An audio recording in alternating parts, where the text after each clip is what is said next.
wanna hear her say, well done. One time. Well Done is my new song that I'm so excited to share with the world. I think, as a believer, when people leave here, they always go rest in peace, or rest in heaven is a new hashtag that people use. But when you get there, what will God say to you? You know what I mean? And when I get there, I want to hear him say, well done. I don't want my focus to be so off while I'm down here on earth, on me, on money, not even on, the people that I love, but I want it to be focused on living out my God-designed purpose. So when I get there, he goes, you did good. You repped me well. Hashtag well done. Hashtag well done. Hashtag well done. That's what I want to hear him say. It's a little different. I think it's a nice hodgepodge of gospel music, but kind of urban and a little more street than traditional gospel songs, thanks to this guy. But I think people will feel it. I performed it like twice, and it really made a huge impact. So that's what I'm looking forward to. I got started in the music industry when he signed me and Tina as songwriters, and then he went on to sign us as artists, and he was also our producer. And because he likes to be really close to his artists, he married me. So it was a love music kind of starting all together. I got my start at Death Row Records. I was a session musician. I used to play on all the records. Then I became a producer there, and just was around for like. When I came, it was we were doing All Eyes on Me, Tupac, Murder Was the Case, Snoop Dogg records, stuff like that. And I got to just be around that whole thing. I was maybe 18. So Mary Mary's first record, we worked with Destiny's Child and LL, Neo. But I mean, I'm open. I think, things should be really organic. I would love to see Mary and Mary J. Oh, that would come be together good. And do something. I would love that. That might be crazy, actually. What's funny is every time we see Brother Snoop Dogg, he always be like, yo, I'm from church. I want to do a song with y'all. They had a song called Walking. And I did a couple of remixes on that song. One with Chris Brown, one with Snoop. But we never released them. Yeah. I think it takes a certain amount of fearlessness to stay consistent in the music business, which is always challenging to do because the people fall in love with something and they want what they had, so you have to introduce something new. So every time it is a challenge to present something to them that they didn't know that they love. But it's fun for me. I like the challenge. You can go from being a gospel artist, as in say Aretha Franklin, and go and do R&B and secular music. Why? Because in the church, your skill level has to be so high because guess what? You're singing to an audience that can sing. Everybody in the church can sing. So I think the challenge of going the other way of an R&B artist trying to sing gospel now, if they can't sing like that, don't do it. Of course Whitney Houston could do that because she could sing her face off. Yeah. But some of the other artists who are more stylists, and if you're more like a dancer and you're not really a singer, you should probably never do that. Because you're going to get your hat handed to you. They're not going to have it. You know what I'm saying? We're used to, in gospel, you got Mary. You know what I'm saying? Kim Burrell. You know what I'm saying? Like singers that nobody can touch. And in gospel music in church, those types of singers are literally everywhere. Ushers can sing like that. The kids choir. Yeah, listen. The deacons, the old mother, everybody can sing. Yeah. So that ain't for the for the weak. You gonna do that? You better really come with it. Gospel's the last music to me that's where the skill set is high, like jazz. Like you got to be able to really.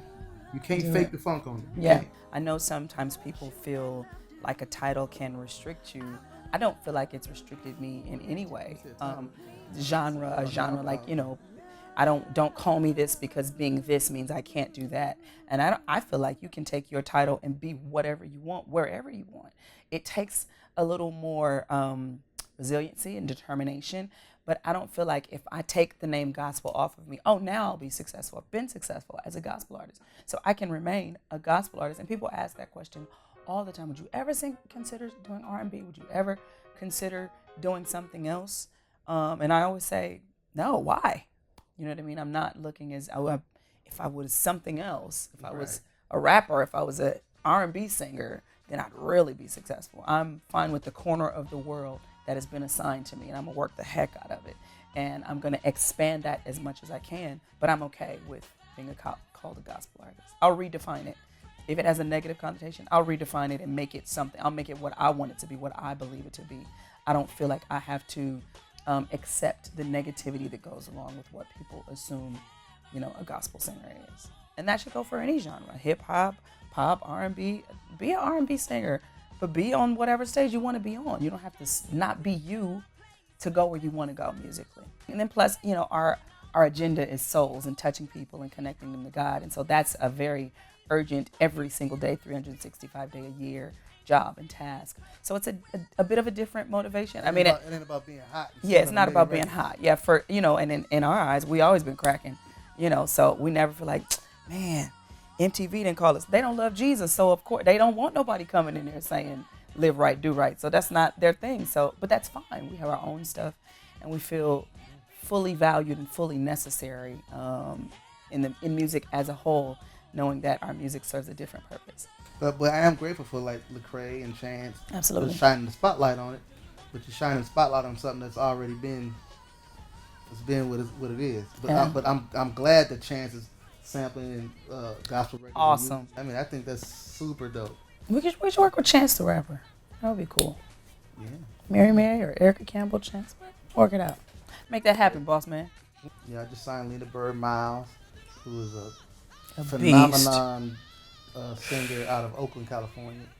I found Lena on Instagram because she posted a plate of food. And the fat boy in me, I saw the plate of food and I knew exactly where the food was from. I was like, yo, that's Roscoe. This lady must be here. So I hit her. Sir. And she's like, yeah, I'm in town. So I got with her. We started building, and next thing you know, 6 months later, she's down with my block, and we getting ready to start working on her record soon. She's amazing. We love her. Along with her, of course, Mary. We're working on another Mary joint as well. That's our flagship, and then our new flagship, the Erica Campbell brand, is really killing for us. And then I signed one of my friends. His name is Jason Champion. He's out of Atlanta. Jason is a beast. You remember Jason? He used to sing R&B back in the day with a group called Men at Large. Men at Large. They had a really huge hit back in the 90s. And he stopped that, and then he started singing with Kirk Franklin for a while. And then he put an album out on EMI Gospel, which I produced for him. And that album got him a Grammy nomination. So when he came to me for the second album, and we decided to do a deal with him, and he's coming. So we got that, and then we also got Joy Star, who is my younger sister, who's coming out blazing. She's not a gospel artist, but she's a church girl that does R&B. So she has a lot of very inspirational things along with her love songs and stuff like that. She's definitely setting a lot of trends. So as a label and taking over, certain spaces that I think have been untouched. Like we signed Kelly Price, and we put an album out on Kelly Price. It did very well for us as an independent label. She sold about 100,000 units, 4 Grammy nominations. Then we signed Music Soul Child. We did a single on him called I Do.